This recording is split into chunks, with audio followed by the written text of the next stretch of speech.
much now. Well, hello, everyone, and welcome to this Three Wine Men virtual wine tasting of premium sensational wines from New Zealand. My name's Susy Atkins. When I'm not doing wonderful events like this, I write regularly for the Telegraph and occasionally for magazines like Decanter. And I'm just back from my second trip to New Zealand in 2 years, visiting the wineries of this most beautiful of wine countries. So impressed by the sheer quality and the diversity. I really can't wait to share many of my thoughts, and more importantly, the thoughts of the winemakers themselves with you this evening. A little bit of housekeeping. In this webinar, there's a chat room facility you should see at the bottom of the screen. So if you've got any comments or any questions, please do make use of that. If you can select the drop down menu to say that you're going to talk to everybody, then that means we can all see it, please. Everyone, I think it says. So if you'd like to take part in the chat room, please do. If we don't get to a question that's really important, we will try and follow it up with an email tomorrow. So we'll try our best to do what we can now, but you won't be totally ignored if we haven't got to you. Now then, New Zealand makes just 1% of the world's wines, but what a 1% that is. Nothing cheap and nasty here. We're talking about really high quality premium wine country. Words that spring to mind always are elegance, balance, brightness of bright, intense fruitiness, but subtlety as well, restraint. Dominated, of course, as we all know, by New Zealand's modern classic, Sauvignon Blanc. But then there are Sauvignon Blancs from New Zealand, and then there are premium Sauvignon Blancs from New Zealand. And we're going to certainly be tasting two of the latter. But the other interesting thing, of course, is how much the Sauvignon is joined by a plethora of other grape varieties and styles. So we're going to, of course, do Sauvignon Blanc, but we're going to look at other grape varieties too. Now, you should all have your sachets open, your wine samplers. You've got 100 millilitres of each wine. Hopefully, you've managed to chill the whites. If not, scuttle off and chill the other three. We're going to start in on number one straight away, but hopefully you have all had a chance to chill them. And get your tasting glasses ready. For each of these wines, we've got somebody who makes the wine, who owns the winery, all the way from New Zealand live, talking to us, which is hugely exciting. It's obviously the evening here. Don't need to tell you probably that it's the morning in New Zealand. So we're extremely grateful as ever that the New Zealanders, with their usual enormous hospitality and friendliness, are generously joining us at breakfast time or school run time in a couple of cases, I understand. So with no further ado, let's get started. The first wine we're going to talk about is the Yealands Sauvignon Blanc. This is what the bottle looks like, because a lot of you won't have the bottle there, but I'm sure many of you will have seen this wine. It's so widely available. It's in Asda, Co-op, Morrison's, Ocado, Sainsbury's and Tesco. And it's worth looking for special offers, of course, when a wine is in so many different outlets. But this is a personal favourite. I've been drinking this wine for a long time, but this is the brand new 2024 vintage. And delighted that we've got the chief winemaker of Yealands, Natalie Christensen, has been working there since 2018, hugely talented, joining us from New Zealand. Hello, Nat. Oh, hello. How are you? I'm fine. Thank you so much for joining us from your beautiful home at goodness knows what o'clock in the morning to talk about your wine. Oh, it's not too bad. I normally get up at 5:30, so this is a bit of a sleep in for me. Yep.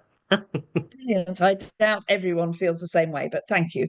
I was lucky enough to meet up with you and quite a lot of the Yealands team when I was there earlier this month, tasting through your wonderful range. And I think, the most striking thing for me always about Yealands is this incredible sort of pure fruit that you get in your wines. And I understand that is in large part to do with exactly where your major vineyard is located, right by the sea. Can you expand on that? Yeah, sure. So, where our vineyard is located, it's in the Awatere Valley in Marlborough. So there are two main valleys. There's the Wairau Valley and the Awatere Valley. And the Awatere is a little bit more southern. It's a little bit cooler, and we've got this stunning vineyard that's right on the coast. So you look out over the Cook Strait, which is the body of water that separates the North Island from the South Island, and on a clear day you can see Wellington, the capital city. Yeah, it's a very stunning location. So we're very moderated by those cool coastal I breezes. bet. Yeah. And yeah, our fruit at that site tends to really sort of low cropping, small berries, thick skins. And yeah, we tend to get a lot of minerality and purity and intensity in our wines. So just to expand on that, since you're the first person that I'm coming to in this webinar, let's just talk about the weather generally in Marlborough, the conditions, because Marlborough is, as many people watching will know, is the real heart of New Zealand's wine industry in terms of volume and I think probably fame. You know, people will know of the Marlborough region. North of the South Island, as you say, two major sub-regions, but we are talking about bright, bright sunshine in the day and then a big drop in temperature at night. Is that right? Yeah, that's correct. So, yeah, there's a massive diurnal shift. So we get really sort of, we've got heaps of sunshine hours. Quite often we're in competition with a few other major regions for the sunniest part of New Zealand with the most sunshine hours. So Very we get nice competitive, warm, yeah, I it is. understand. Sunniest. Uh, and then we tend to drop down really cool at night. So that allows us to ripen our fruit, but also retain the beautiful acidity that is so classic and bright and amazing and zippy in Marlborough Sauvignon Blanc. Yeah. And it's just amazing to think that actually winemaking has only really gone on and Sauvignon planting's really gone on in the last 50 years, should we say, in the Marlborough region. Yeah, like we are a very young region, so yeah, it is kind of amazing sort of how it's sort of become a phenomena. And yeah, we're still, I think, evolving and growing. We found sort of our classic style, but I think going into the future, yeah, we need to keep evolving that and make sure we're keeping current and yeah, that sort of thing. I mean, I really felt that when I was there, and I was lucky enough to go last year as well to the South Island. That yes, I mean it's very established now. Clearly, I remember when back in the 90s, Marlborough was mostly sheep with a few vines, and then gradually the vines took over. Now there's just a few sheep and lots and lots of vines. Still, as you say, you're pushing the boundaries always. Is it right that where your Seaview vineyard is, this very famous vineyard by the coast, it was thought back in, I don't know, when would it have been, the 80s, 90s, that that was not viable for grapes? Totally. So the Awatere Valley, yeah, it's very dry, so it's got a very high transevaporation rate. So we've actually got the National Salt Works of New Zealand very close by. So yeah, very hard to grow anything. It's difficult growing conditions, dry, hard land. It takes a while for the vines to get established, and they really do have to battle. Um, yeah. So, but it does make for, as I said earlier, those really sort of intense styles of Exactly. wines. That sounds like some people might think, so why do you bother to plant there then? But of course, you're not looking for vigor. You're not looking to make the vines happy. You want them to struggle so that they push more intense flavor and aroma into their grapes. And I guess that's what you're achieving here. Tell us, let's taste. Tell us what we should Yes. be Oh, looking actually, I've got a for. bottle too that I've chilled, so it's never too early here for Sauvignon Blanc and Marlborough. It feels a bit more like the right time here. But that's what we should be looking for, sniffing for in the first, because aroma is so important in this wine, isn't Mm. it? I think one of the I guess the key differences about our Sauvignon Blanc and sort of our site, especially out at Seaview, we tend to get more in I guess the green spectrum, so that fresh cut grass, those beautiful kind of herbal notes, we like to say sort of flowering herb, Mm. um, or even like black currant leaf. There's Mm. a beautiful kind of lifted herbal character on the nose. And then on the palate, there's this beautiful kind of subtle saltiness and kind of purity that runs through the palate. It's got sort of good length, and yeah, it's a wine that is perfect and amazing with anything that you have to squeeze a lemon over, Yeah. anything with beautiful, freshly cut Italian flat leaf parsley, anything from the ocean. But yeah, just if you can sort of imagine our site, it's you've kind of got like the salty sea spray, and you can almost feel that through the Yeah. wines, I think. And it's But yeah, really very interesting vibrant, that you crisp. said that because I think you can. It's not just fanciful. There is a slightly saline note on the finish. And you, Nat, you used to work for a time in Rias Baixas in Western Spain, which is famous, of course, for Albarino. And they have a very salty tang, don't they? I mean, there's a lot of sea spray. we're talking northwest bit of Spain sticking out into the Atlantic. Is this something that you're particularly interested in your career, is following these incredibly close to the sea vineyards and capturing something of that? Yeah, I think for me, I grew up by the ocean and I'm definitely drawn to the ocean. And I think yeah, like wines made by the sea, there is a special something about them. And definitely my time in Ria Spicious, that was where I was working before I started at Yealands. Amazing. Yeah. And just all those beautiful coastal vineyards, and then coming to Yealands, yeah, just one of the most stunning locations. Um, I still sort of pinch myself when I sort of drive into work, and you sort of see the beautiful vineyard out in front. And normally I'm driving into the sunrise, and then when I'm driving home at the end of the day, it's into the sunset. So yeah, you can just sort of look out over the ocean. You've Yeah. got this beautiful vineyard sort of ahead of you. More sunny than Ria Spicious in northwest Spain, which is almost as well. That feels quite rainy most of the time, although it does make Totally. beautiful Yeah. wines.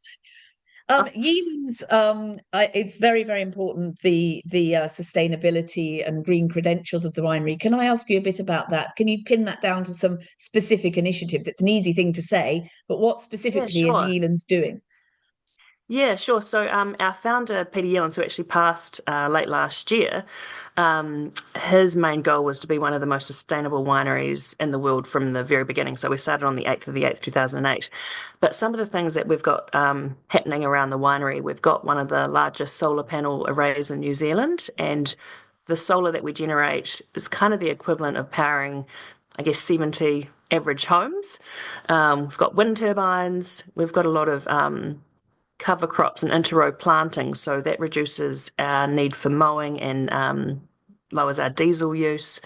Oh, yeah. We have reduced packaging, so we've taken out all the dividers in the cartons. I don't know if you ever buy a six pack of wine, sometimes there'll be a divider in there. We've taken all that out. We use lightweight bottles. Um, yeah, we do a lot to sort of This regenerate. is Oh, sorry. brilliant. Sorry, I'm interrupting you because I'm enthusiastic Oh, about good. lightweight bottles, which I think are so important in terms of just, obviously the amount of energy that's used to transport them around to make them. It's such a small thing, but I'm still picking up very heavy bottles sometimes from other parts of the world and thinking we don't need this. Yeah, it's interesting because I guess classically a heavy bottle has been a quality cue, Yeah. but now it's not that cool to have a heavy bottle because it does really kind of increase the sort of carbon emissions and just the weight of shipping and all sorts of things. And you can definitely bottle and lightweight, and you still have a beautiful product that's completely safe and inert, and you're going to get perfect quality, especially under our favourite screw cap, which we love in New Yes. Zealand. Yes, definitely under screw cap, super freshness. Brilliant. And I know that you're very interested I mean, if we can quickly touch on other grape varieties, I know Sauvignon Blanc is absolutely the calling card for Yealands, as it is for many wineries, but you've been releasing some other grape varieties. Can you tell us what is the most exciting? Well, I think the most exciting, we sort of hinted to it earlier, but from my time working in Ria Spicious, I was working with Albarino, and Yeah. we've planted that at Seaview around about 6 years ago. So yeah, we've done I think three vintages of it now, and it is in the UK, but it'll be probably mostly on premise, so you wouldn't be able to find it in retail. Um, but yeah, It's Albarino I think delicious. is It's absolutely fantastic. I was blown away by the Albarinos in general coming out of New yeah. Zealand. I think it's really one to look out for in the future. I'm certainly going to look out for it. And yeah, the fact that you've already made it in Spain is really interesting in terms of making a New Zealand version. Slightly fruitier generally. Yeah, I think the New Zealand sort of offering is slightly fruitier, but I think at our site at Seaview, with that mineral character and that saltiness that we get, it's definitely got very strong kind of hallmarks of what you'd get from the Salnés Valley in Spain. So yeah, there's definitely a similarity, but we definitely have our own unique style here in New Zealand. So that's only in restaurants generally in the UK at the moment, the Albarino. Obviously, the Sauvignon Blanc, as I said before, very widely available. I need no further encouragement to buy it. And the new 2024 vintage. So there we are. Thank you so much, Nat. It's been lovely to talk to you across half a world. Lovely to see you the week before last. And good luck with the harvest, which is imminent for 2025. Yes, thanks, Susie. Lovely to see you. Thank you. Have a great day. Thank you. Yes. Uh, So that's our first wine, the Yealands Sauvignon Blanc, 2024. And we're going to stick with Sauvignon Blanc, obviously such a very important grape variety for New Zealand. And we're going to stick in Marlborough as well and go to the Marlborough Heartland project. So if everyone's got their wine number two, if you could open that up and get that into your glasses, please. And we've got Mike Brown now. We're joined by Mike Brown, who is the CEO of the Marlborough Grape Growers Cooperative, which makes Marlborough Heartland. And we should say hi to you first, and then we can talk a bit more, Mike, about the other people involved in this project. Do you want to start off by telling us how this came about? Yeah, sure. So, Marlborough Grape Growers Cooperative is the only winemaking cooperative in New Zealand. We're actually quite an economy that relies on cooperatives. So, 18% of New Zealand's GDP is generated by co-ops. There we go. There's a fact you didn't think you were going to learn on Oh, this I didn't know that webinar. one. So, yeah, our biggest companies like Fonterra and Zespri, but yeah, for winemaking, we're it. So, a very common model in Europe, of course, but yeah, so Indeed, our yeah. sort of genesis was about 20 odd years ago and formed us into a co-op about 12 years ago. And so we're about 80 growers and about 120 vineyard sites through Marlborough, so just Marlborough. Mostly we fly under the radar because we're sort of making labels for others. But a couple of years ago, we launched a joint venture with David Honan, who founded Cloudy Bay, of course. They're having their 40th anniversary this weekend, so he's in town. And also a gastro entrepreneur from the UK, Rupert Cleveley. So that's the There. dream So I'm just team. going to stop you there, Mike, because for anyone that doesn't know these characters, well, Rupert Cleverley, yeah, a great entrepreneur, great guy behind some of the best pubs in the UK. David Honan, one of the legends. Can we say that? The legend, Oh, David Honan totally. Yeah, he's a of founding father Marlborough, in Marlborough. Yeah. an Australian who was one of the founders of the legendary Cloudy Bay Winery.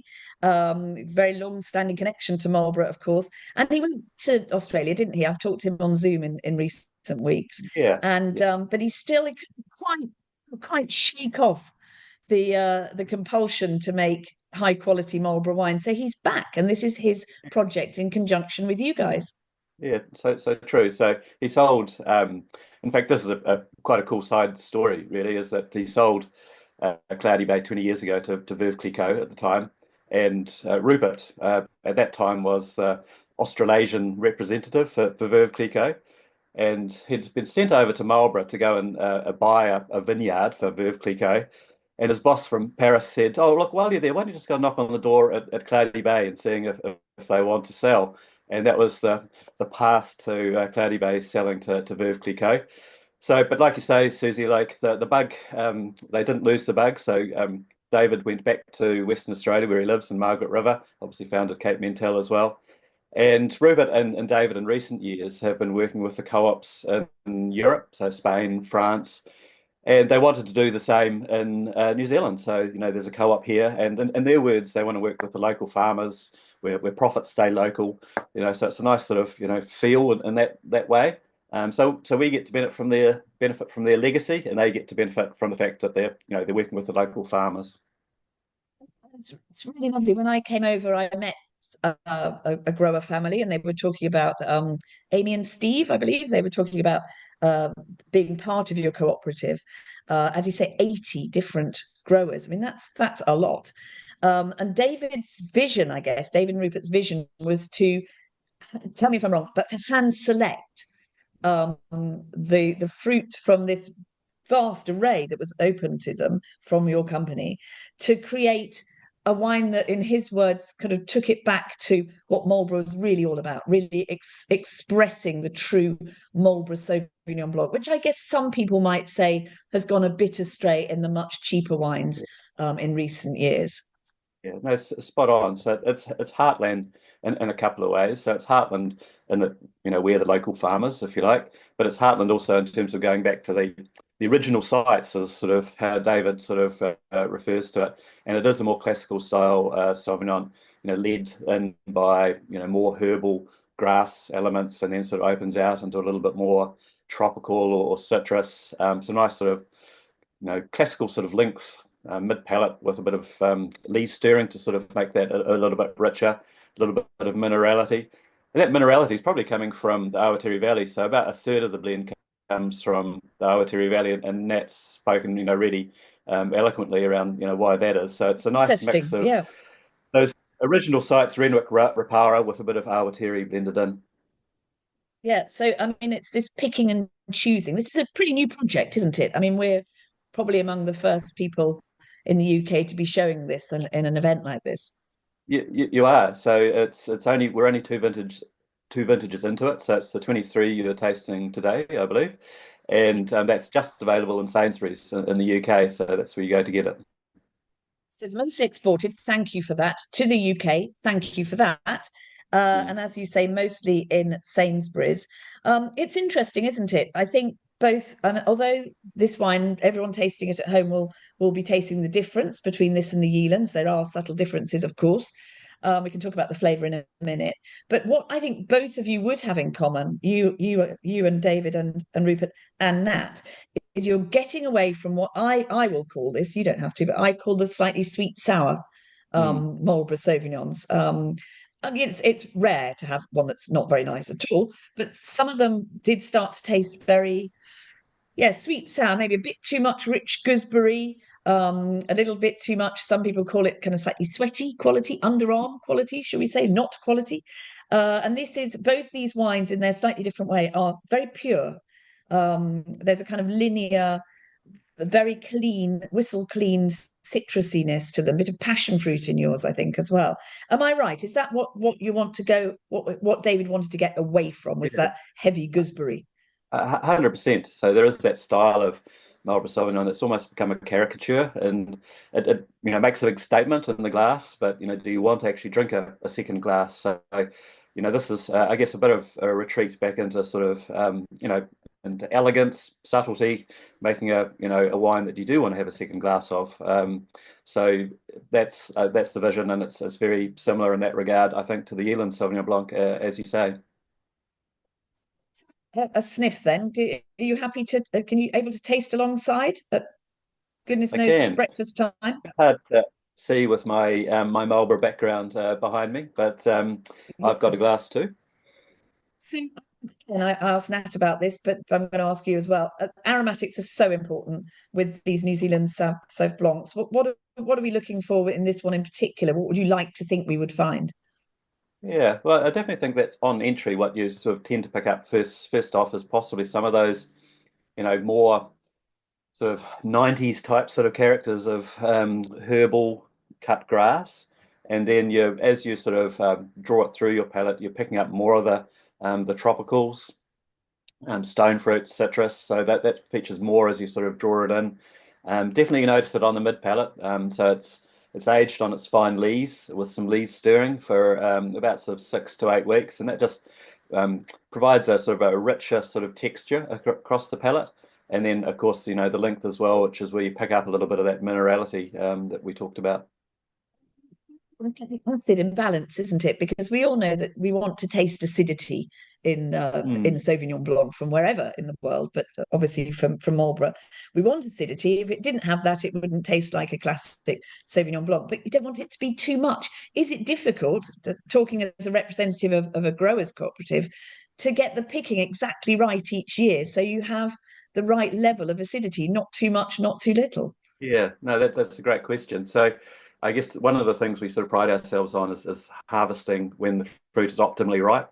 And so for us, that's typically about 21 and a half to 22 bricks, but equally we'll be looking to see where the acidity is in balance. So you're not going to get that sweet and sour type sort of effect. And also at the moment, I think, there's just a bit of a concern around alcohol levels and just bringing the wine back into balance and actually offering a lower alcohol level to consumers as well. So this one's 12.7. And, I think, alcohols have sort of crept up over the years, and including with Sauvignon Blanc, and it's nice to sort of draw them back down sort of under 13, which this one isn't. The overall effect is, I think, a more balanced wine. It's interesting because the Yealands is 12.5. You've got Mm. 12.5 on the back label, but that allows for 12.7. Yeah, I mean, I don't want to drink 13.5% Sauvignon Blanc in any great quantity, to be honest. So there is a more restrained thing going on here, a bit more elegant. absolutely no oak on this at all stainless steel. No oak, and the yeasts that we used were more ones that just enhanced, natural varietal characters. So not ones that emphasised, more what they call the thiol-driven characters, which do provide those big sort of blowsy sort of overripe sort of tropical sort of characters. And so yeah, the restraint, I suppose, is everything in this wine, and that's David's vision, and also our winemaker Drew Ellis, who you met on your trip, of course, as well. Yeah, yeah, not Drew, the winemaker, and as I say, some of the growers. There's that great sense of all these different families being very Mm. involved because you're going to grower families for their grapes, and you're having a maybe more personal contact with them than perhaps in some projects.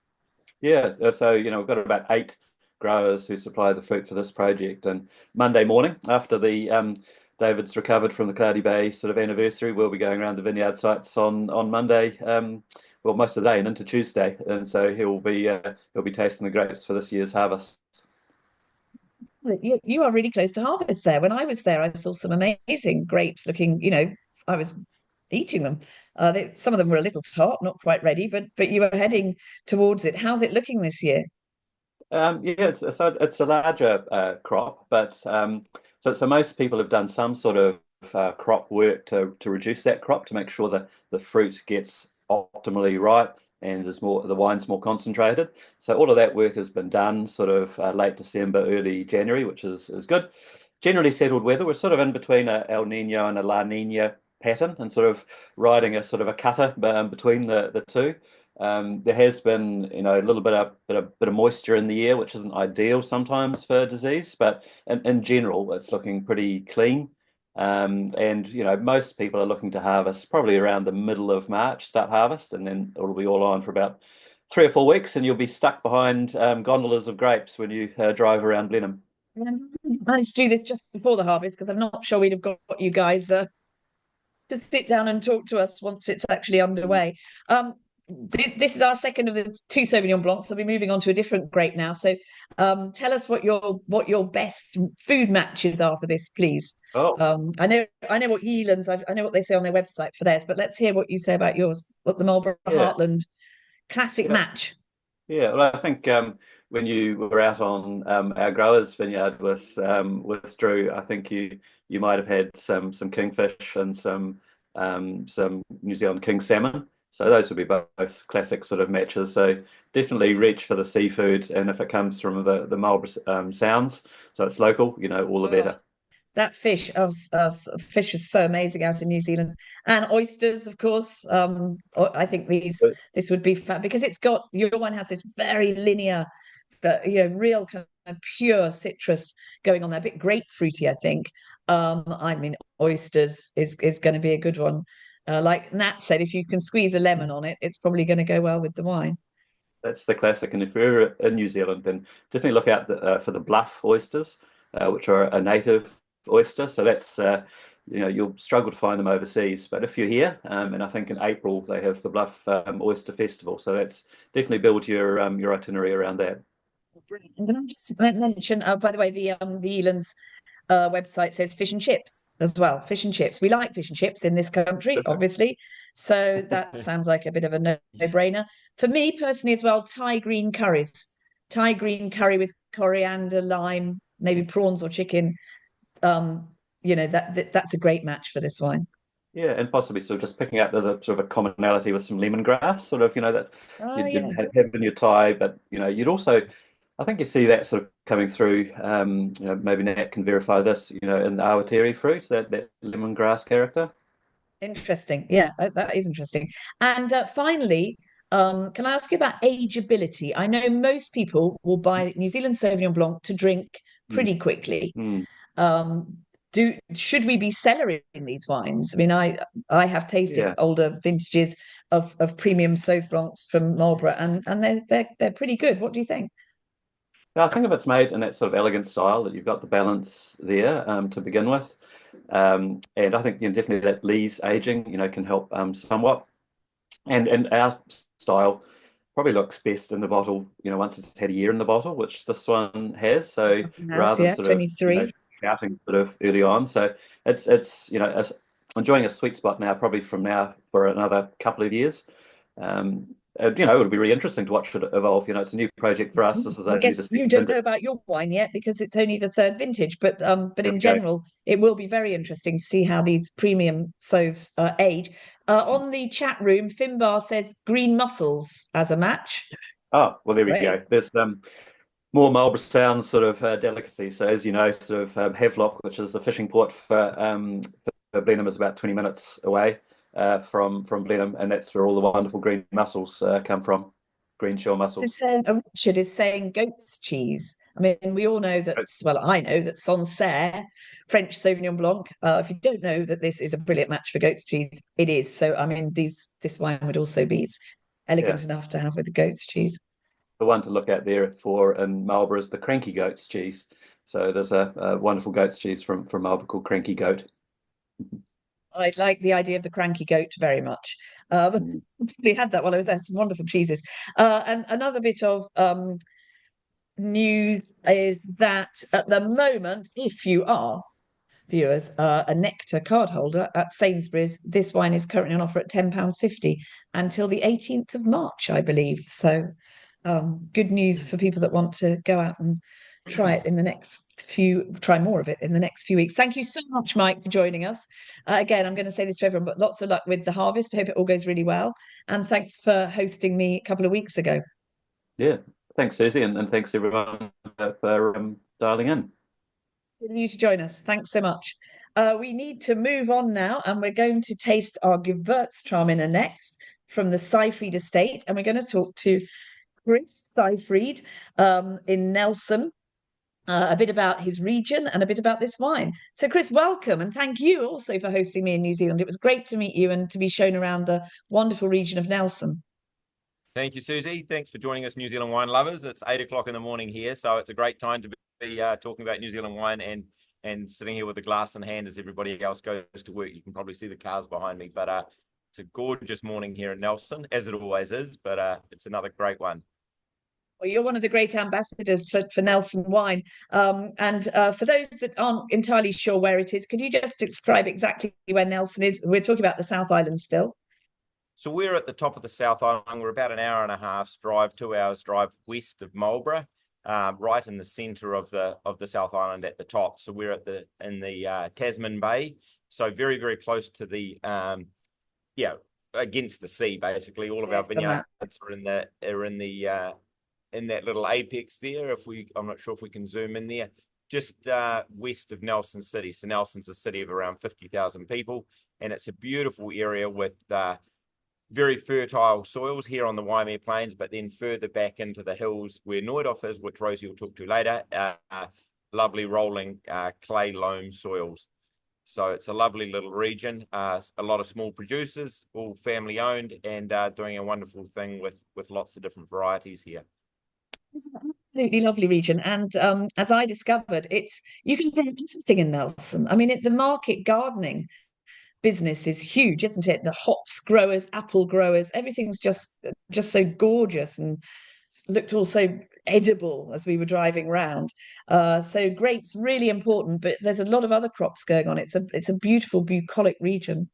There's so much happening here, yeah, on the Waimea Plains in particular. It's a real fruit bowl. And then we've also got Abel Tasman National Park and Nelson Lakes National Park, which we went up and had a great Sauvignon Blanc tasting in the park. So we're surrounded by beauty. Absolutely. It's a lovely region, very vibrant, lots happening, a lot of craft and a lot of potters and interesting painters. And there's just so many great things happening in the region. Absolutely. A kind of an arty vibe. I definitely recommend anyone going to New Zealand to absolutely spend some time in Nelson. Now, the grape growing business, the wine business, may not have been what it is today if it hadn't been for your family. Can you give us a bit of a lowdown on the way Seifried started in Nelson back in the 1970s? Yeah, exactly. So Dad came to New Zealand in 1971, 1st of January 1971, to make apple wine for the New Zealand Apple and Pear Board. And he arrived here and immediately was struck by A, its beauty, but B, some of the crops that were grown. So in those days, there was a lot of tobacco, apples, and hops. They were the three main crops that were grown in the region. And he had studied at Weinsberg in Germany. And one of the things that one of his professors had said was wherever those crops grew had to be a great climate for growing grapes. So the years and years of tobacco growing and hop farming indicated to him that it was a good climate to be growing grapes. So he decided to try to plant grapes, but everybody said, look, it's not possible. It's too cold. You've got to be in Hawke's Bay or maybe in Marlborough, in Auckland. There was nothing growing in Marlborough at that point. There was nothing in Central Otago. So Mum and Dad took quite a risk to plant the first grapes in 1973. And Yeah, I mean this year that is early, isn't it, for Nelson? Were they the first really to they were make the first commercial? to grow grapes commercially in Nelson. So this year, 2025 marks our 50th harvest. So we're just gearing up for that at the moment. So yeah, there's been a lot of trial and error. We've planted varieties. In the early days, we planted a lot of Silvaner and lots of interesting varieties that are no longer around, Mullaturga or Rafosca. So things have really changed over the years as Sauvignon Blanc has become more predominant, Chardonnay. But Gewurztraminer that we're tasting here today, that's one of the varieties that they planted in the very first year. So we've been growing that for 50 years now. We'll get into the wine, I promise, in 2 seconds. But just to be clear, your father Herman, he came from Austria, so he brought with him presumably the culture of Austrian wine and the kind of flavors that he would have known from there. Well, for him, he grew up in post-war Austria, which was very, very poor. He was one of the youngest of 6 boys in his family. His father died when he was 12. So wine really wasn't something that they had at home. They could never afford it. It was not on the table. They were orchardists. They continued, Dad's family in Austria, just out of the city of Graz, continued to grow apples. But wine wasn't really something they had on the table. They just couldn't afford it. So to him, wine was seen as quite a illustrious thing, something to strive for, something to celebrate. It was what rich people had. Yeah, And for him, it was I something didn't that he always actually looked know towards. that, and that's such a leap of faith, isn't it? That he and your mum Agnes is a New Zealander, that they decided to go for it. Even now, as you've told us, he didn't particularly have that in his background, and he's become one of the foremost pioneers of New Zealand wine. Amazing. So, as you say, lots of different varieties planted, several rejected because I guess they just didn't work or they didn't catch on. And now you're the second generation. It's you and your 2 sisters, very much part of the business now, and you're focusing on Sauvignon Blanc.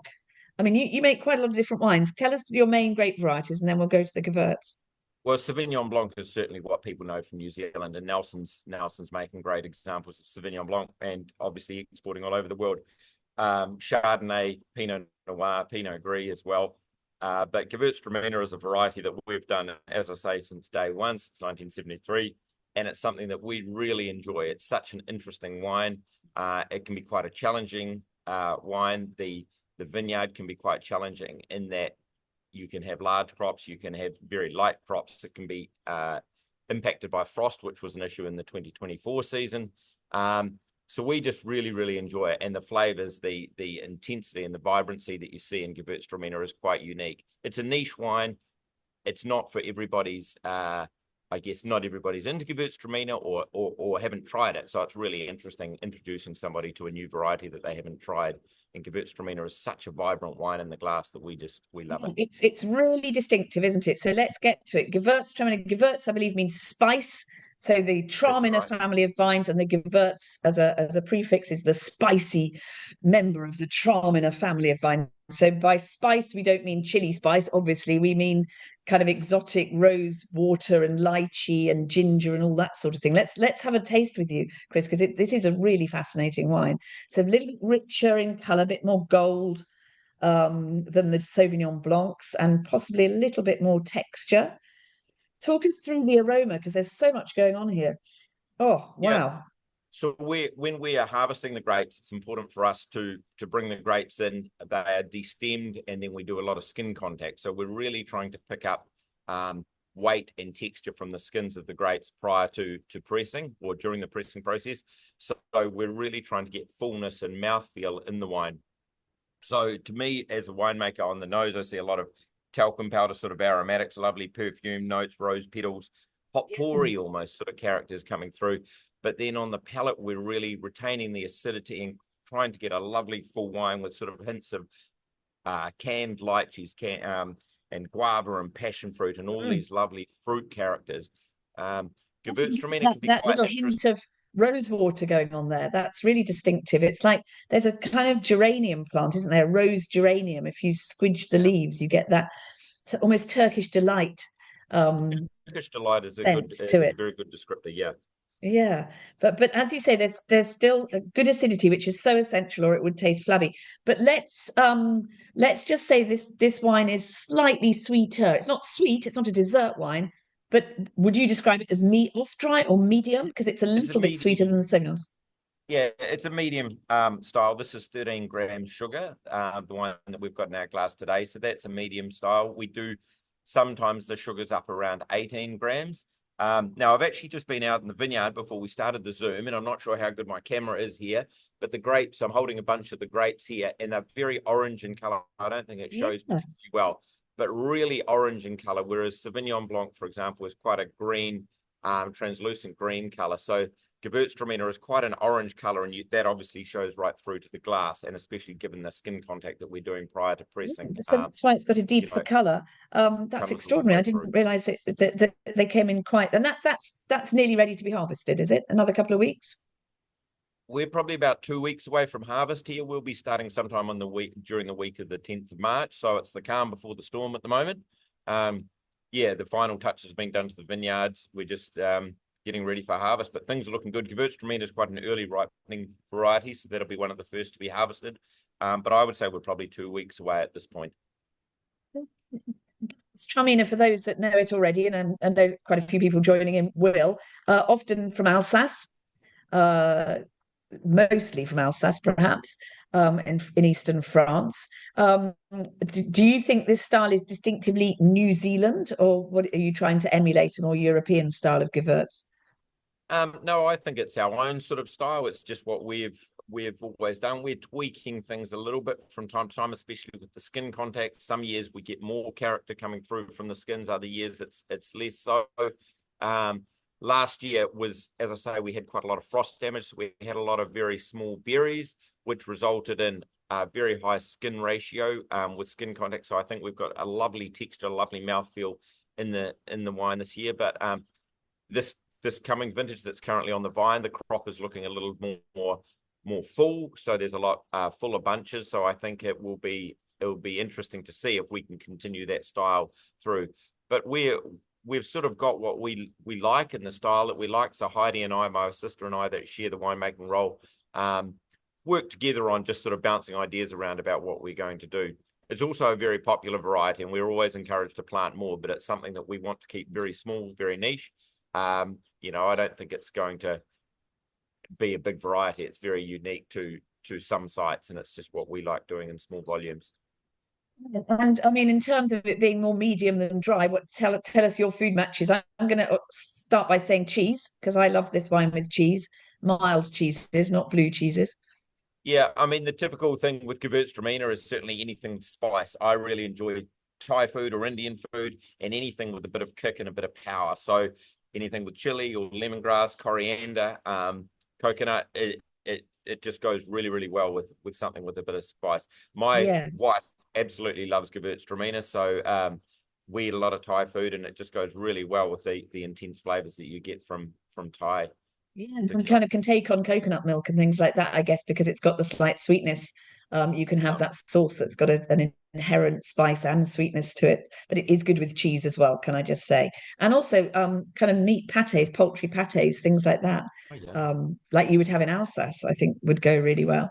Alcohol level on this one is 13.5, because Gewurztraminer never comes in too low, does it? It does kick out quite a bit of alcohol. That's right, yeah.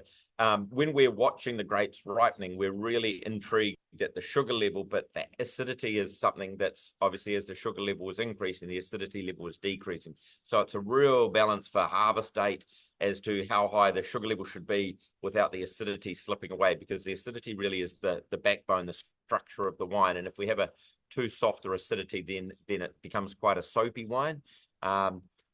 This is a wine to me that aged, 7 to 8 years. Well spoken, as the chief winemaker you are there now. It's walking a tightrope, really, isn't it? What you're describing. Absolutely. It must be quite stressful.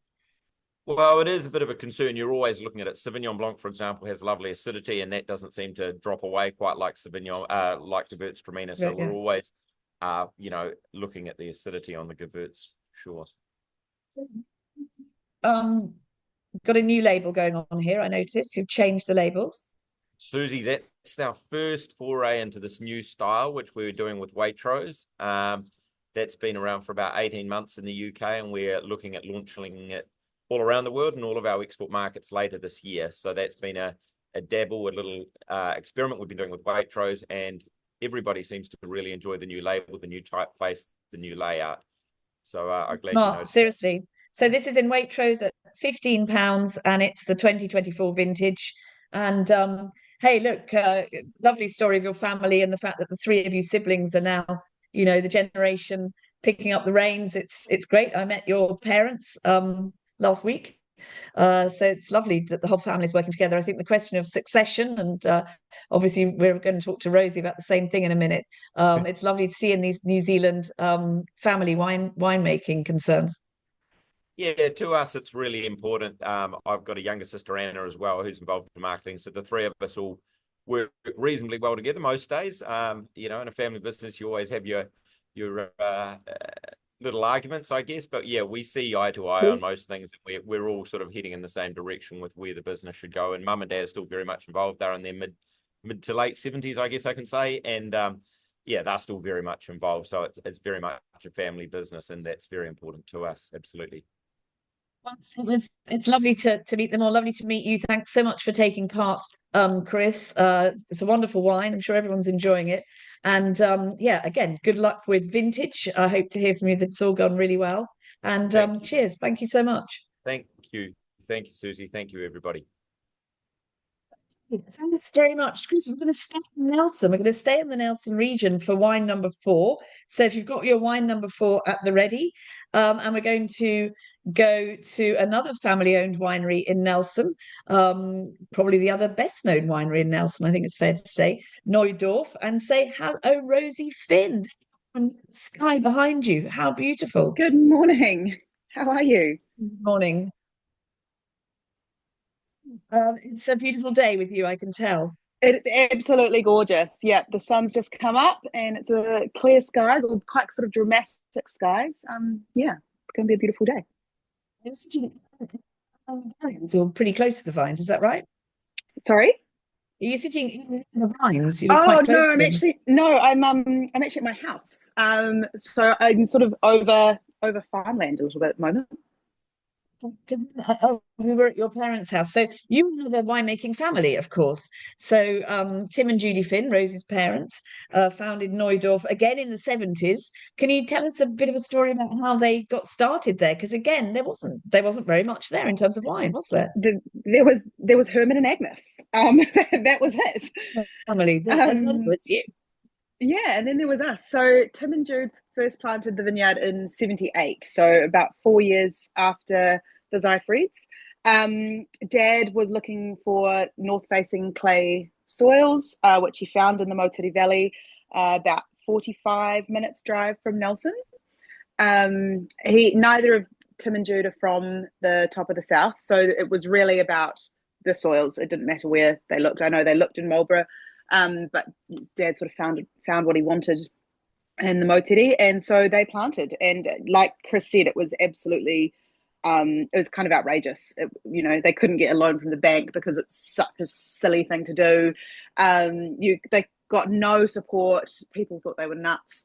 And the farm that they bought actually had tobacco and hops and things on it. So like Chris was saying about, the sort of the indicators, Dad was pretty sure that he was making the right move, but nobody else was.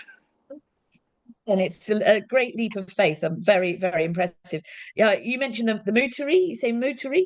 The two different. Mm-hmm. There are two sub-regions to Nelson, then, aren't there? Can you tell us the difference between the two? Yeah. So when you're in Nelson, you're sort of on the plains, which look directly out to Tasman Bay, which is where Chris was calling from at Seifried's, and that's sort of a free draining alluvial soil system. And then within 10 minutes, you sort of drive up onto the clay hills, which is where we are. And then you've got the Motiri clay soils. So 10 minutes drive from each other, very, very close, but very, very different soil types and like pockets of microclimates. But really, Tasman Bay, which is the big sort of body of water in front of us all, that really dictates the climate in Nelson for all wine growers. You've got mountain ranges protecting you in a kind of rain shadow, and then you've got Tasman Bay for a maritime climate, maritime influence. Actually, I might be able to, Susie. Let's see if this works, since we're already outside. So I'm not sure if you can see the mountain ranges behind me over here. Yeah. But those really shield the region, so you can kind of see the shape that looks after us in terms of weather. And then Tasman Bay is over this side here. So these are all things that influence and stop it being such a sort of harsh climate. So actually, your parents said planting in the late 70s. Again, did they try varieties that they then rejected and settled for the ones that really worked, or did they find the right ones straight away? No, absolutely. Like, because it was so early, you didn't have all these neighbors who were just, making great Sauvignon Blanc or Chardonnay or anything. You just really had to take a leap of faith. And the other thing was, because the industry was so young in New Zealand as a whole, there wasn't a lot of varietals to get your hands on, or different clones and things. So you were sort of worked with what you could. Dad and Mum and Dad certainly trialed a fair amount of varietals. I think Cabernet Sauvignon was in there, which is not really suited to the climate, but again, we didn't really know that. Chardonnay has stayed, and Pinot Noir joined about 4 years after Tim and Jude first planted. So Chardonnay and Pinot have remained. Riesling, we trialled Gewurz, and I think that's one of Mum's, like, if we could go back, she wouldn't take Gewurz out. And then, of course, there were things like Müller-Thurgau and Semillon. And there any more for a reason. The Müller-Thurgau years of New Zealand, for those that don't know, were before the modern wine industry, and I think they were responsible for a lot of rather bland, boring New Zealand white wines, mostly for the domestic market, and they've pretty much all been grubbed up now and replaced with far more interesting grapes, it would be fair to say. Yes, agreed. So, let's talk about Chardonnay, because I think your winery is really well known for its incredibly high quality Chardonnay, as well as your other wines. But we're focusing on the Chardonnay today, but not just any old Chardonnay. It's the Roses Block Chardonnay. So it is from the block of vines that is named after you. You've got the home block, you've got Tom's block. Now, obviously, we're doing Roses Block Chardonnay. So this is a single vineyard Chardonnay that everyone's got in their glass, if you've got the samples, from the Roses Block. Can you tell us about this vineyard and what's so special about it and what we're tasting in the wine? Just, rather a lot to ask you in one go, but take it away. Absolutely. So Rosie's Block is about 1 kilometre away from our home site. It sort of overlooks the home vineyard. It's slightly higher than where we are at base. It's a really beautiful site because it does have the height. It's sort of, you can see the whole shape of the region from the top points of the block. So I love it anyway, aside from its fabulous name. And it's got Riesling, Albarino, which I want to talk, I know that we've sort of touched on Albarino quite a few times in this chat already. Riesling, Albarino, and of course Chardonnay. So for us, like I said, Chardonnay is the one wine that we've been making consistently every vintage since 1978. First vintage was 81. And yeah, it's a wine that I think speaks beautifully in Nelson. This wine here has just enough oak to give it some framework, but not too much to overpower it. It's a really balletic style of Chardonnay. Let's drill down into that a bit more. You showed me Rose's Vineyard, and I think you got married there, didn't you? Yes, I did. It's so beautiful. It's so beautiful. But it is slightly higher, isn't it? I mean, it is a bit more elevated. The day we went a week ago, lost track. There was a cool breeze going through it. So it's not a really hot spot. It's got a certain amount that will be adding a freshness to the grapes. Yeah, absolutely. And Nelson is like classic for afternoon sea breeze. And we definitely see that up on Rosie's because it does have, the home block feels quite sheltered, and Rosie's sort of has this lovely wind that moves through it. So you get retain, I suppose, this really lovely bright acidity, which keeps the wine really lively. And that's matched with Todd, who's our winemaker. His restraint in oak use, I think, helps sort of, shine. Isn't that what people want nowadays? The subtlety of oak. Nobody, well, hardly anybody except maybe a termite, wants lots and lots of really obvious oak masking that beautiful Nelson fruit. So tell us about the oak treatment on this wine then. Let's all have a bit of a taste of it and think about the oak integration. How much oak, what sort of oak, how long? Yeah. So this is, I just sort of quickly on the growing. It's organic, organically certified. It's single vineyard. It's dry farmed. It's 100% made with wild yeast. The whole portfolio is all wild yeast. It's unfined. And again, like Nat was saying, it goes into lightweight glass, and the winery at Newdorf is run on solar power. So this is a really powered winery. Brilliant. Yeah, all the good things, basically. the things that we love. So to me, this wine really speaks brilliantly for Nelson Chardonnay, because it is so I guess pure, or whatever word you want to use there. And so I think that Todd's respect of the fruit with really restrained oak contact again celebrates the Nelson region. So this is about 15% new oak and then 85% older oak. It's about 10 months in barrel, and it's really just trying to sort of frame the wine as opposed to overpower it, because of that delicate fruit in Nelson Chardonnay. If we put too much oak on, it sits on the wine as opposed to in it, and it just becomes too obvious.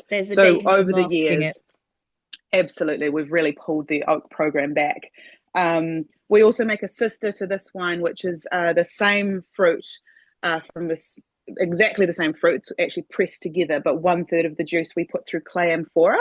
So we've got 2 examples from exactly the same site, but different vinification methods, which is really taste cool different. taste. The same vineyard, Rose's block, but it's been in proportion in amphora, I think we should say, and they do taste different, significantly. But you've got in all, I think your wineries, Chardonnays, you do have this incredible elegance and subtlety. It's very well done. I could taste this wine for ages and keep coming up with subtle layers of flavor. It's nothing. I think some people find Chardonnay too obvious, but then they're not tasting the right Chardonnays, because Chardonnay can be incredibly restrained and elegant if it's made properly. And I think Todd's done a marvelous job on this, and they're obviously your vines because they're your block. So there's nothing big and brash about this at all. As I smell it, I can smell the oak, but it's very integrated. There's just a bit of a hint of spice and vanilla going on there to me, and it's all about this lovely kind of guava and orange peel and a little bit of pineapple, but not too tropical. No, just enough to I think it's got great fruit concentration, but there's almost a saline note to it.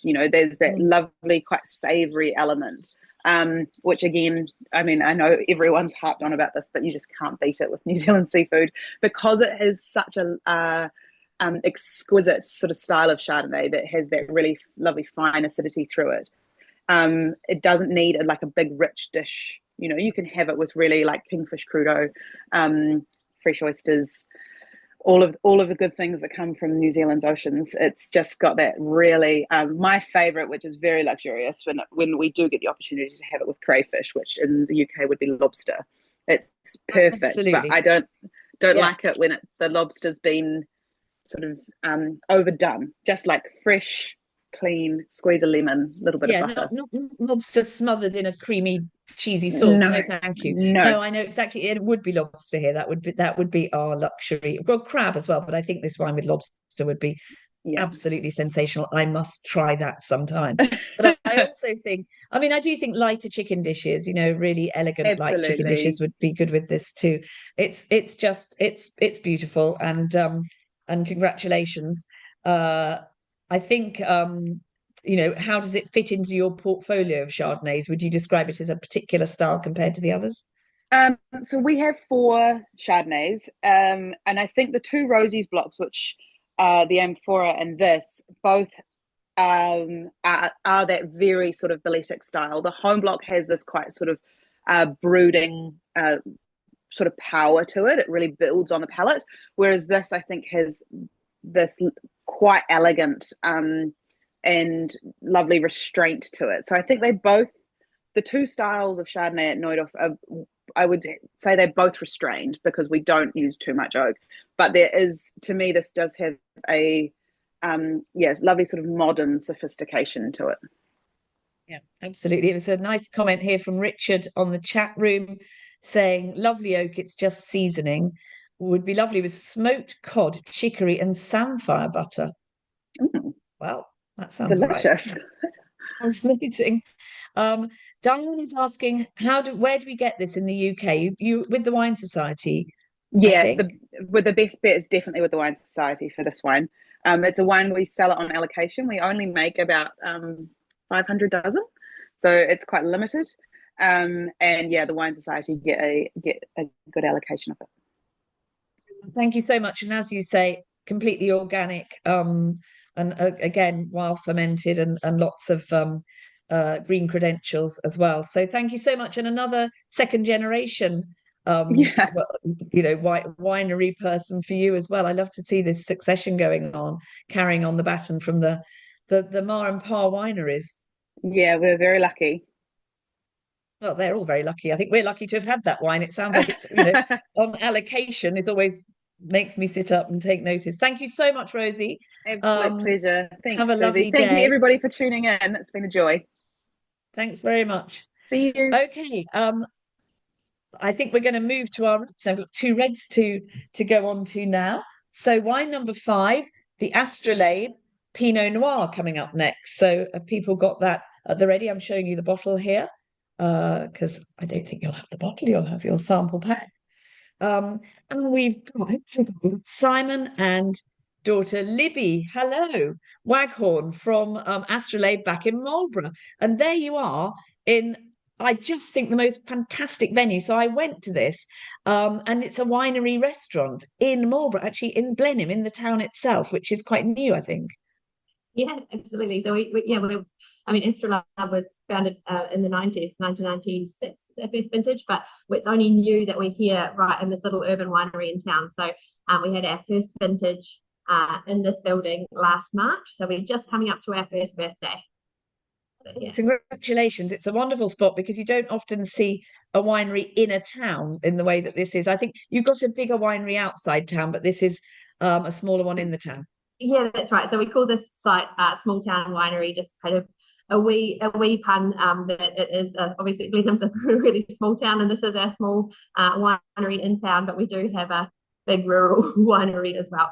So yeah, but this is where we bring all our lovely. If anyone watching this is going to Marlborough and to Blenheim, you really, really must look in. They do the most incredible bruschetta and just delicious food, and you can actually see the barrels and I think you can get a little tour around, can't you, if you make an appointment? Yeah, even generally you don't even have to make an appointment. So yes, definitely if you're coming to Marlborough, please do pop in and we'll show you around. Yeah. To you, could you also tell us, please, we've been hearing the stories of how wineries started up. Can you tell us how Astrolabe came to be? It's a funny old way into the wine industry. I come from a background that had nothing to do with wine, and my father worked in the sort of the rural farming industry. He was the farmer's son. Wine wasn't particularly part of our lives growing up. But at university, when I was studying my botany degree, I was part of the University Wine Club, and I was working in a retail store as a student to supplement my income to buy things like cigarettes and records and stuff that students need, and managed to get quite a good staff rate on some lovely wines that brought it from all around the world. So particularly wines from Germany and Spain and Italy and so on, and developed a bit of a taste for it. And after I finished my degree, fortunately, while I was working in that store, somebody left a flyer for a postgraduate course at Roseworthy College in Australia.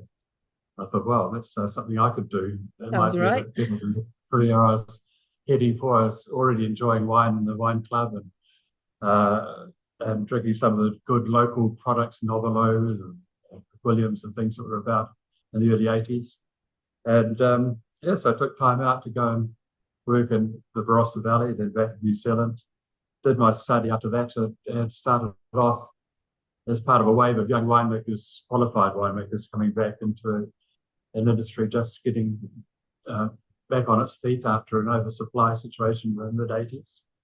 And we kind of rode that sort of wave of New Zealand's exponential growth. And I had a senior position by the time I was about Exciting time. That must have been so exciting, as just as New Zealand went from, as you say, an oversupply and all that not very good Müller-Thurgau, and then I guess, did you feel like, the field was open for you to really give it a good push and do what you wanted? Were there many rules, or could you just see how you went?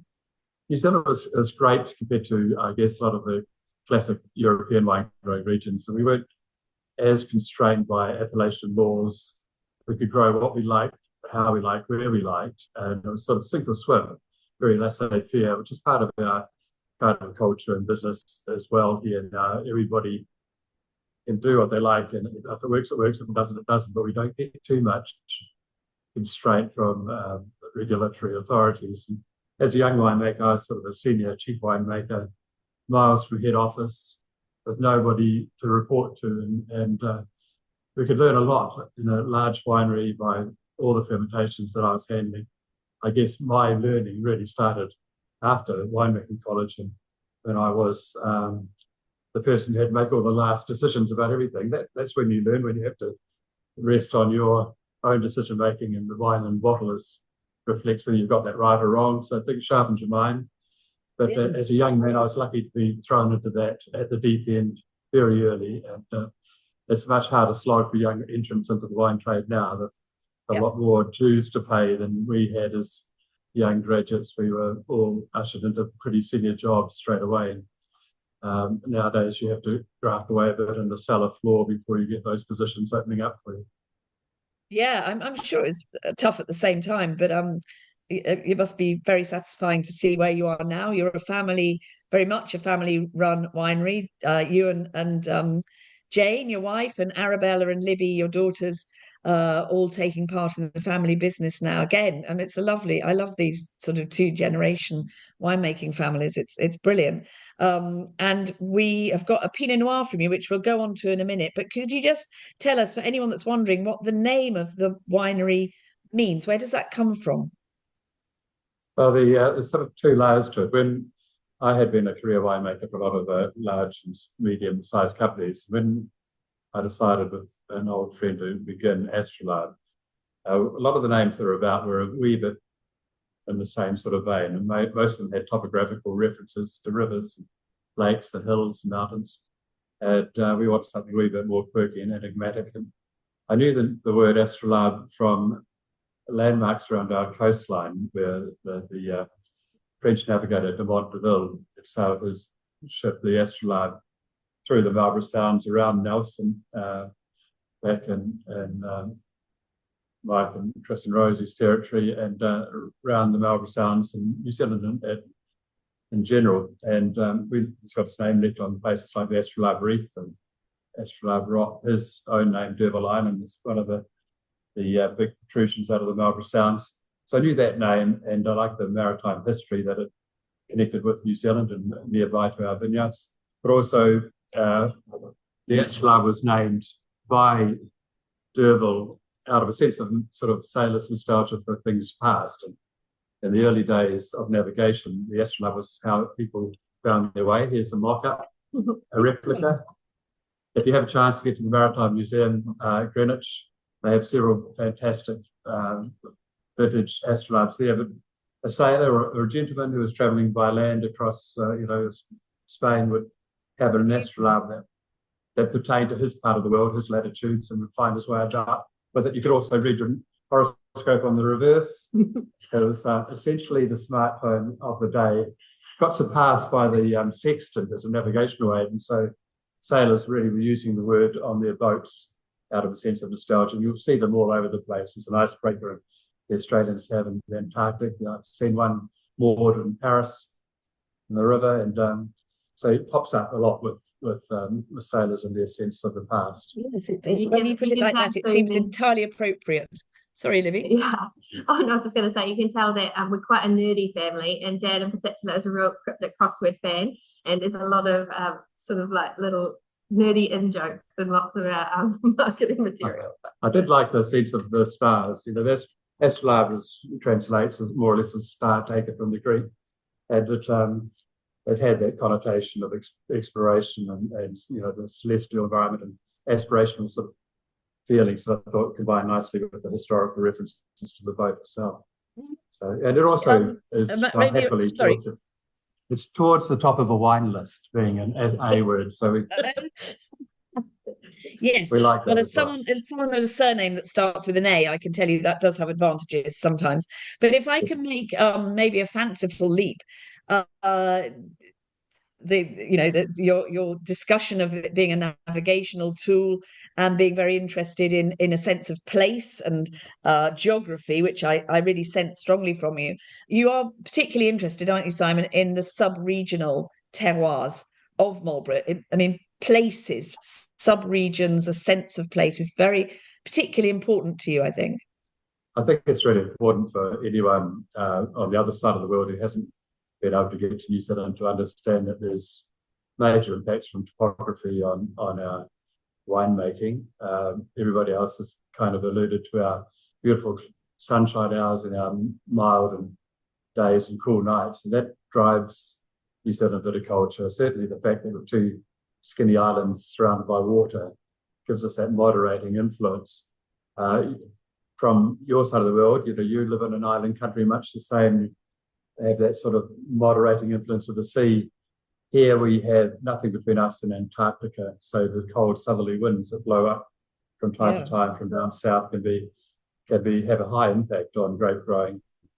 The westerly ranges that affect all the sort of east coast growing regions, Nelson down to, you know, Waitaki and Central Otago and up through Hawke's Bay and Marlborough, they keep us sheltered from the wet. So within that sort of context, you have to realise that there's nothing monolithic about New Zealand grape growing in the regions. They all have different soil types and different aspects to the sun, and broadly speaking, you can get quite different flavours from different parts of New Zealand that are quite close together. So in Marlborough, the differences between Sauvignon Blanc and the Awatere and the Wairau and the Southern Valleys and Kekaringa and Blind River, they're all vastly different fruit profiles, as complex as you might expect to see in all the different sort of sub-appellations you see in places like Bordeaux, maybe even more extreme. So Sauvignon is a story that can be told on many, many micro levels, and so can all the other varieties that we grow so well here. And we love telling those stories, either about the broader sub-regions like the Awatere, or the single vineyards and the little pockets of land around the place. It's part of the growth of Marlborough as a premium category, I think, to get people to buy into those, I suppose, subtleties. I think what you're talking about is hugely important to thinking about the people who read my columns and the people I speak to in the UK, that they don't see the regions as, you say, monolithic. So all of Marlborough is the same, all of Hawke's Bay is the same. The sub-regions are tremendously important. It's having conversations with winemakers like you, that are like all the people on today's talk, that we start to see that the nuances of those different regions. If we move to this Pinot Noir, now this is a blend from different regions, is it? Can you give us a bit of an idea about the areas where the fruit came from for this Pinot Noir? I hope everyone's enjoying it. I certainly am. Sure, yeah, this is probably as varied a Marlborough Pinot Noir in terms of fruit sources you'll find. So we take fruit from the northern part of the region and the southern valleys of the Wairau, which we tend to think of as being classic Marlborough, and being, the clay hillsides with the northern aspects where we get the most sunlight, dry hills that good clays with the texture of the vines and the fruit is very, very beneficial to our blending. That's our classic sort of home of Pinot nowadays in Marlborough, is on those southern valley sites. But interestingly, in this wine, we've taken quite a lot of the blend has come from the Awatere Valley, which again on clay but a cooler, windier site, lower cropping in general for us down there, which adds a wee bit of interesting structure, I think, from the smaller berry size and the nature of the tannins there. But probably most importantly is the sort of 20-odd% of this wine that comes from Kekaringi, way down south, on the limestone near the sea, where the beautiful sort of floral mineral notes of the fruit grown down there really allow this wine to become a lot more graceful and elegant, and depower some of the tannins to the more northerly sites and open up a sort of more red fruit-driven aromatic sort of vein on it. So it is a reflection of Marlborough as a whole, but it's also quite unique to us because we have the only source of fruit in the Kekaringi region on that limestone soil. Coast, limestone, as you say. I mean, it's really interesting. So basically, you are, as a winemaker, you're working with these components that all have this different distinctive characters, and I believe you collaborate with several families. How many families who cultivate grapes are you working with to get the fruit from these selected parcels? We have about we have exactly sort of 10 families that we've dealt with for forever. I think our first grower collaboration started back in '98. And it's really nice because some of those are now also second generation. So we're dealing with now on the day-to-day the kids of the original growers who Dad worked with back in the 90s. So it's pretty cool. Yeah.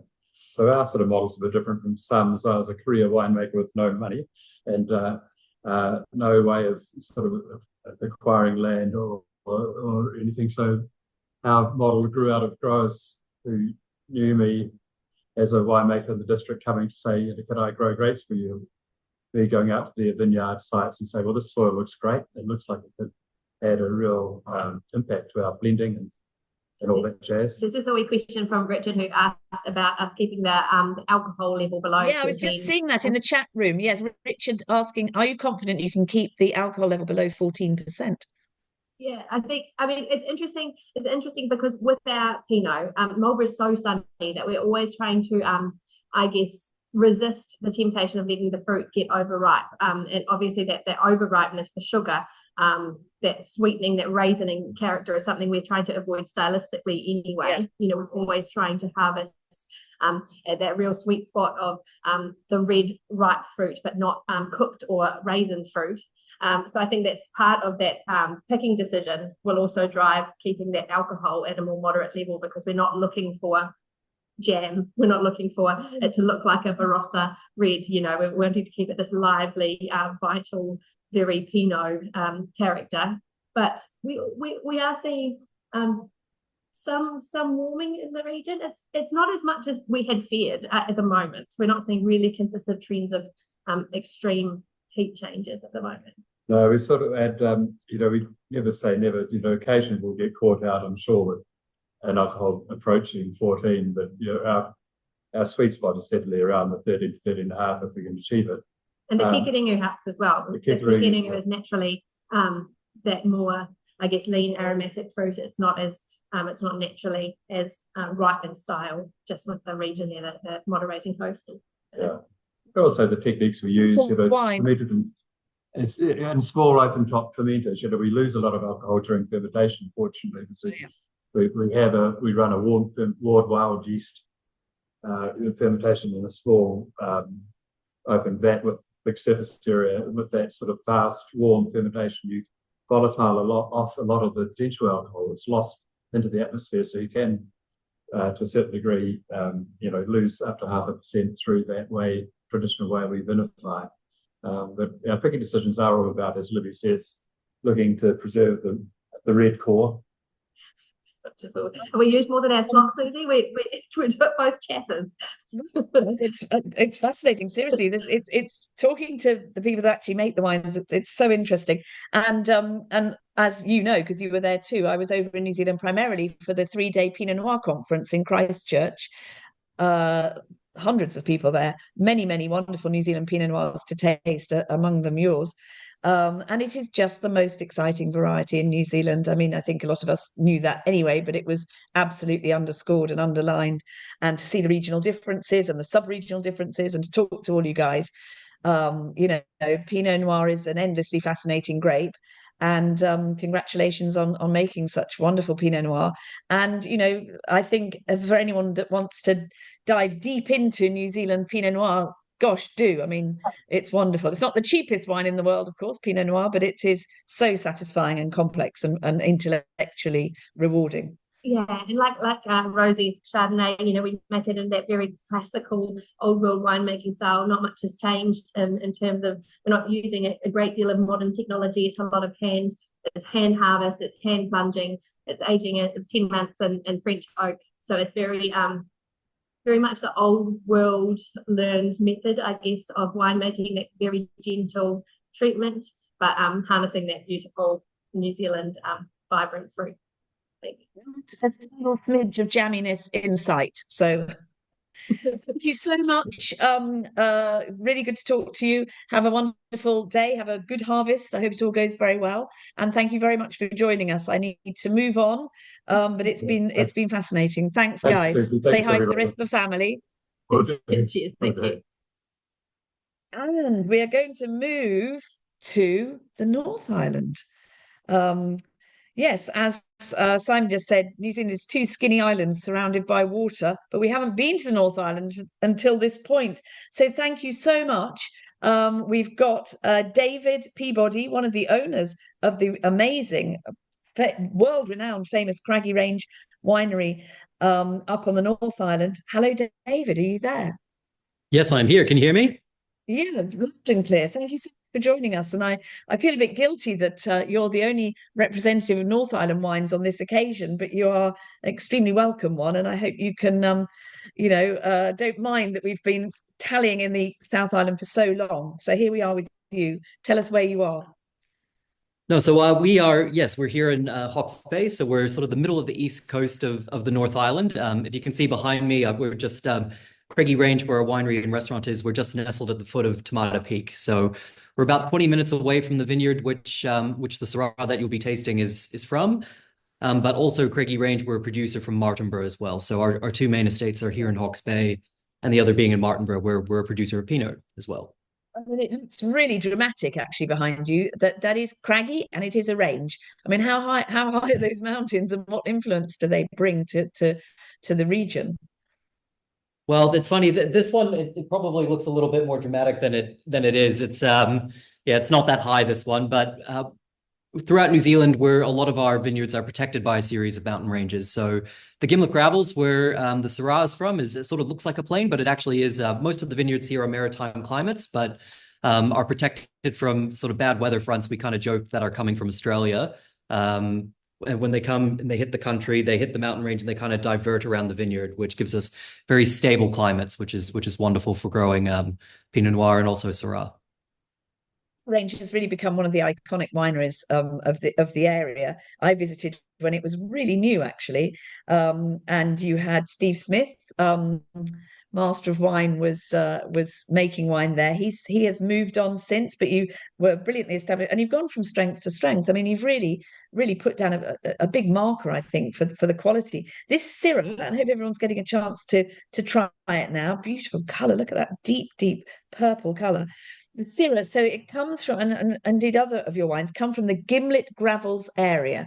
Now, let's not assume people necessarily know what that is. It's a very, very special part of land in the Hawke's Bay area. Can you tell us why? What is so special about Gimlet Gravels?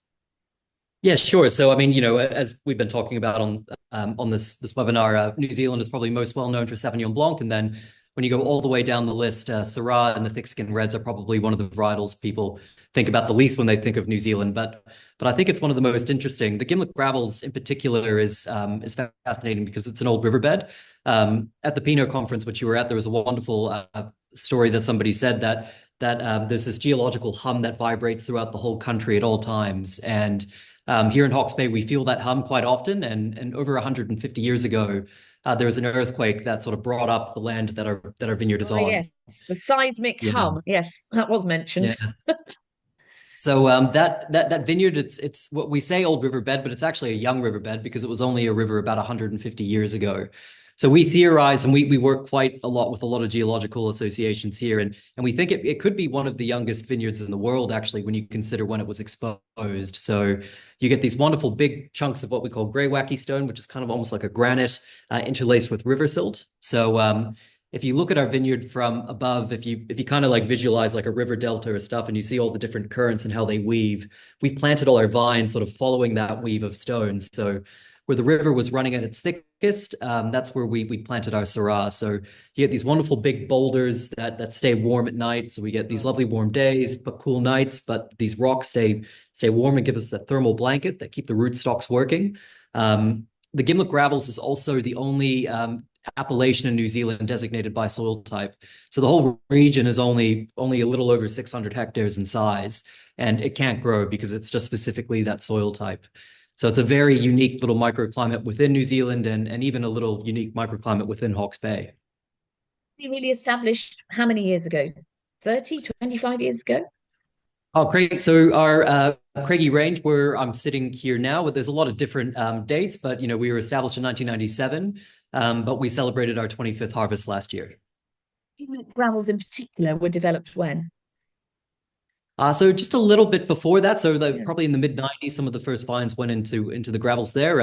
There was Alan Limmer, who was one of the pioneers out there, sort of bringing Syrah into the region. And it's been since then. When we came on the scene, though, there was a big court case that a cement company was trying to take a lot of the land to turn it into a quarry. We have a wine at Craigie Range that we called the Quarry, but we joined the fight at that time and saved the land for viticulture and divvied it up with a lot of other producers. So our vines went into the ground in around 1998 to 1999. So that was sort of, I guess, maybe sort of the second phase of Gimlet Gravels viticulture. Well done. I'm so glad it didn't become a quarry. We wouldn't be sipping this wine, wonderful that it is now. So it is probably the most famous sub-region of wine in New Zealand, isn't it? People talk about gimlet gravels with some awe.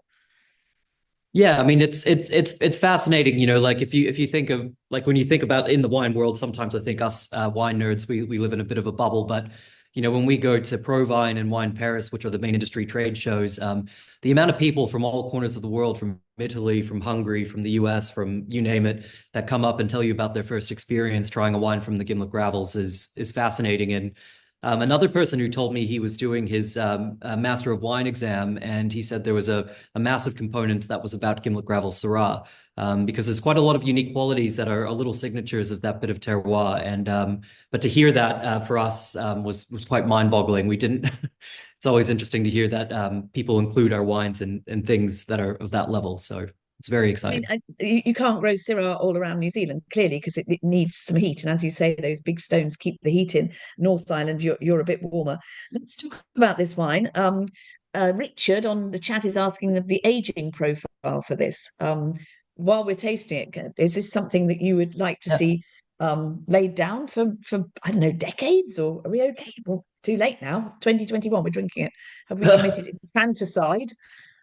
Yeah, well, it's interesting, I mean, we're 25 years young, so to really truly know the aging potential, we can give you our best guess. But what I can tell you is we had our 2002 Syrah last week when we had a group of media from the Pinot conference, and that still looked quite youthful. So when you think about how long ago that was, I mean, so we can definitely get over 20 years in aging. But at Craigie as well, we subscribe to, we want the wines to be delicious. We want them to be delicious young. So I think it's not a matter of how much better the wine will get. It will be different, and it will change, and it will evolve over time. And it's just sort of like a unique snapshot of a period of history from that bit of dirt that you get to experience. And, this 2021 was a phenomenal vintage. The COVID years, we kind of joke that as weird memories, but great wine. But, that was a wonderful vintage. So, and particularly with the screw cap, this could certainly age well over 20 plus years, but as you can see, it's delicious now. Delicious. It's really complex. I've written down so many adjectives that it just sounds pretentious, really. But I just got all sorts of things going on here. There's a savoury element to it, isn't there? There's a bit of salt again. That's come up a lot today. I got some kind of damsony notes, but there's something like a sort of dark rose quality blackberries going on in there, a bit of dark chocolate as well. I mean, goodness, you've had French oak for 15 months, I believe. So there's the oak component, but that's really integrated again, isn't it? Yeah, so we've been over time, we've been trying to bring down a little bit of the oak that we use. So we love to use oak as a fermentation vessel and also as for elevage, but for texture. But I think sometimes, like a lot of the other producers that we've been talking to today, when you have this lovely purity of fruit that we do here in New Zealand, and we're blessed with that in all our regions, you don't really want to mask it up with oak. You don't want to put a lot of oak over it. So you want it to be there. You want it to be sort of give it a bit of structure and be in the background, but you don't want it to dominate the wine. So with this, yeah, we're about 23% new oak, very, very fine French oak. And actually what isn't in the tasting note, a little bit of Austrian oak as well. We use a Cooper called Stockinger. But yeah, so we want it to be there, but we don't want it to dominate the wine. So I'll ask you, as we've talked about food matching, and actually there's been a lot of interaction on the chat room about and the chat about food matching. So David, you're one of the owners of this winery. You know this wine well. What's your favorite dish with this? Well, so this one is probably, I think, the best match. We have a restaurant here at Craigie, which we're very lucky. I've got to try to stay away from it because I eat too much when I'm in there. But we actually pair this with venison quite often in the restaurant. So deer, and at the moment we also pair it with a little bit of a venison tartare, which is very interesting. Yeah. But with this wine in particular, if you've got a barbecue and a wonderful piece of meat, a lovely steak, especially one is a little bit marbled, I absolutely love that with just a little bit of simple seasoning. That's one of the best matches I could have with this wine. And then as else I found out, chocolate is also a wonderful match with this. So okay. I was just thinking that I'm worried about the vegetarians joining us tonight because we've talked about fish and meat a lot, but chocolate, okay. We have a chocolatier in Hawke's Bay that makes a chocolate with the wine. Yeah, well, as I say, I picked up a little bit of chocolate. It's not sweet in the slightest, but someone's saying lamb. Well, lamb, yeah, I'd say that's a no-brainer as well, isn't it, with Syrah? Oh yes. That I remember the days, or I've certainly read about the days when New Zealand tried to plant a lot of Cabernet, in particular Cabernet Sauvignon, and it just didn't get ripe enough, and out that came, and in went the Pinot Noir. But and the Syrah, there's not that many places that it can be done well in New Zealand. But my goodness, when it's done well, it's done brilliantly. Is it a grape variety that's just going to grow in the future? Well, I think it's interesting. So a lot of the source material from these vines, it's one of the heritage clones, but it actually came via the Barossa about over 150 years ago. So if you think, a Barossa Shiraz versus this Gimlet Gravel Syrah, I mean, you could almost swear they're different varietals, but the genetic material that it comes from is actually the same. So it shows you how much that climate can be a factor on the wine. We kind of joke that Syrah for us is, we call it thinking man's Pinot. So it's sort of, we want it to be elegant, we want it to be light-bodied, but we want it to just have a little bit of depth. So in New Zealand, it's tiny. I think it might even be 0.6% of the total plantings in New Zealand. Really? It's certainly growing here in Hawke's Bay, but it's I hate to say it, but it's probably going to be a bit of a niche. It's one of those things in fine wine circles. But for me, when I was a kid and my family were founding the winery, I would always roll my eyes hearing them talk about it, and they'd always give me a little glass of wine to sip on. But the one that finally converted me was a glass of Syrah. So I think trends in wine ebb and flow. If you look at the most popular varietals, it goes up and down. But I think Syrah will find its way to the top again at some point soon. It's really interesting that you said how different it is to, say, Barossa Shiraz, which I'm sure many of us know and love. But my goodness, this is a different creature. The flavors are very different. It really does show you the difference in terroir. Fascinating stuff. Thank you so much. I'm getting pepper now. So, white pepper. There's some really interesting things going on there. People suggesting fallow deer. That's a lot of votes for the deer and the venison. Someone's saying, can you show the MW markers for Gimlet Gravel's Syrah? Oh yeah, so the Master of Wine markers is that. So the two qualities that really come out of this out of the Syrah is that you get this sort of, with pepper and Syrah, it always comes across as like a black pepper. Within the Gimlet Gravel Syrah, I find it always often comes across as sort of like more of a white pepper. So it's quite a fine, more aromatic form of pepper. And then the other thing which tends to be a signature, and it's not just that comes across in Syrah, but it comes across in all the different wines and the gravels. We also make a Bordeaux blends from our vineyard in the Gimlet gravels, and it's this kind of line of graphite. It's this real like sort of like almost like shavings, like dark, like when you sharpen a pencil, that smell of graphite, that combined with the fine white pepper, and then I always get this sort of like lifted violets and lavender in the wine as well. So that combination of all those wines, I think if you try a lot of the other fantastic Syrahs and examples that come from the Gimlet gravels as well from our neighbors, the wines are always different. There's always the winery signature on it, but those hallmarks are always there and they're very pronounced. And it's made it sort of an interesting thing because when you do like kind of benchmark Syrah tastings with a lot of the other regions in the world, even if you don't have like sort of like a photographic palette, it always stands out to people who have spent time in Hawke's Bay. You can pick it quite easily. So I'm just asking, what are the differences between the older and newer vintages of this Syrah? Can you just tell us perhaps quickly, because we need to finish, I'm afraid, in a minute, but as it ages, what sort of characteristics would it start to pick up? Does it get toasty, earthy? What happens? Yeah. So the tertiary characteristics that come out is you kind of get these sort of like the dried flowers. So, that violet character, like it can be quite like, like a fresh bouquet. As it ages, it becomes more of sort of like a potpourri character. I also find that you get the sort of like hint of new leather that starts to come out in the wine as well. Sometimes one of our old winemakers said that it was sort of like this lipstick and leather quality. But you also get this sort of porcini mushroom that starts to come through as well. It's just like a little bit more earthiness, but yeah, that violet character sort of changes. The fruit sort of gets a little bit more of that, like a little bit more of a dried characteristic to it.